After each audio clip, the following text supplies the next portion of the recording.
কি আমার প্রিয় আপু ও ভাইয়ারা, কালারটা দেখে অনেক লোভনীয় মনে হচ্ছে। দেখে খেতে ইচ্ছে করছে। যদি খেতে ইচ্ছে করে তাহলে এভাবে রান্না করে আপনারাও খেতে পারবেন। মিষ্টি কুমড়া খোসাসহ অনেকেই রান্না করে। আমি অনেক আপুকে রান্না করতে দেখেছি, কিন্তু নিজে কখনো রান্না করে খাইনি। আসলে আমাদের গ্রামে কাউকে আমি কখনো দেখিনি মিষ্টি কুমড়া খোসাসহ রান্না করতে। এমনকি আমার মাও কোনোদিন রান্না করেনি, তাই আমি নিজে কখনো রান্না করে খাইনি। কিন্তু যখন ভিডিওতে দেখলাম আপুরা খোসাসহ রান্না করে খায়, তখন আমার কাছে মনে হলো খাবারটা হয়তো অনেক মজা হবে। তাই আমিও রান্না করে ফেললাম। আমি ভাবতেও পারিনি আসলে এই খাবারটা অনেক মজার হবে। আসসালামু আলাইকুম আমার প্রিয় ভাই ও বোনেরা, প্রতিদিনের মতো নতুন একটি ব্লগ ভিডিও নিয়ে হাজির হলাম আপনাদের মাঝে। আমার কাছে দূরে, দেশে ও দেশের বাইরে যে যেখান থেকে আমার ভিডিওটা দেখছেন, অবশ্যই একটা লাইক দিয়ে ভিডিওটা কন্টিনিউ করবেন। আরও একটা কথা, আমার ইউটিউব চ্যানেল থেকে যারা ভিডিওটা দেখছেন তাদের কাছে অনুরোধ রইল আমার চ্যানেলটি সাবস্ক্রাইব করার জন্য।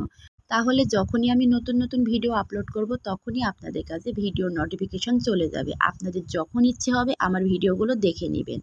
এই তো আপনাদের সঙ্গে কথা বলতে বলতে আমি মিষ্টি কুমড়া কেটে নিয়েছি, আলু কেটে নিয়েছি, রান্না করার জন্য যে মশলাগুলো লাগবে সেগুলোও আমি কেটে নিয়েছি।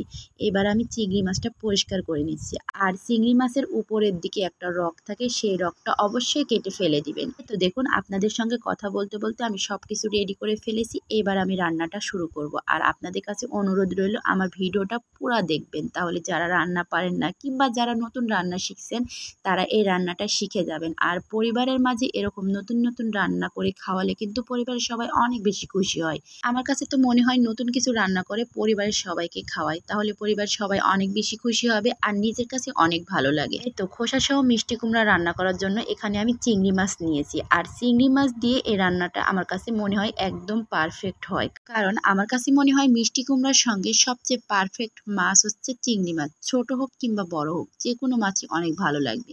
এখানে আমি আলু ও মিষ্টি কুমড়াগুলো তেলে ভেজে নিয়েছি, তার আগে চিংড়ি মাছগুলোকে ভেজে নিয়েছি। আপনারা ভিডিওটা মনোযোগ সহকারে দেখবেন, তাহলে বুঝতে পারবেন আমি কিভাবে রান্নাটা করছি। এখানে আমি আবারও তেল দিয়েছি, আর তেলটা গরম হয়ে গেলে তেজপাতা সহ কাঁচামরিচ দিয়েছি, তার সঙ্গে দিয়েছি পেঁয়াজ কুচি, আরও একটু লবণ দিয়েছি।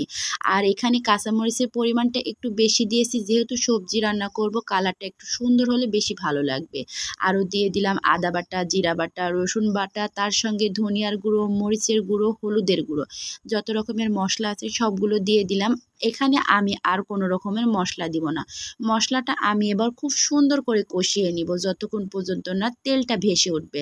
যখনই দেখলাম তেলটা ভেসে উঠেছে, এবার ভেজে রাখা মিষ্টি কুমড়া ও আলুটা দিয়ে দিলাম। এই তরকারিটা একটু সময় নিয়ে কষাতে হবে।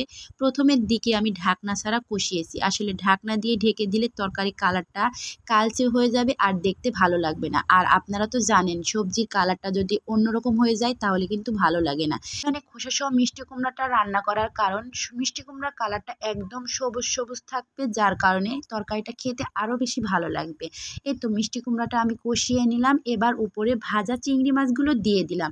চিংড়ি মাছের সঙ্গে সবজিটা আমি আবারও কিছু সময় ধরে কষিয়ে নিব, আর পরিমাণ মতো পানি দিয়ে আমি কষিয়ে নিচ্ছি, যেহেতু আলুটা একটু সিদ্ধ হওয়া লাগবে। এই তো আমি ভালো করে কষিয়ে নিলাম, আবারও পরিমাণ মতো পানি দিয়ে দিলাম। এবার আমি ঢাকনা দিয়ে তরকারিটা ঢেকে দিব প্রায় 10 মিনিটের মতো। 10 মিনিটের মধ্যে তরকারি কালারটা লোভনীয় এসেছে এবং ঝোলের পরিমাণটা পরিমাণ মতো চলে এসেছে। এই তো দেখুন, আপনারা কালারটা দেখলে বুঝতে পারবেন কত সুন্দর লোভনীয় হয়েছে। আর এভাবে রান্না করে খেলে এত মজা লাগে কি বলবো। চিংড়ি মাছ দিয়ে মিষ্টি কুমড়ার ঝোল, আর এই ঝোলটা খুব বেশিও হবে না কমও হবে না। আমার রান্নাটা কেমন লাগলো অবশ্যই কমেন্ট করে জানাতে ভুলবেন না কিন্তু। আর এরকম নতুন নতুন রান্নার ভিডিও দেখতে চাইলে আমার পেজটাকে ফলো দিয়ে আমার পাশে থাকবেন। সবাইকে অনেক অনেক ধন্যবাদ। আসসালামু আলাইকুম।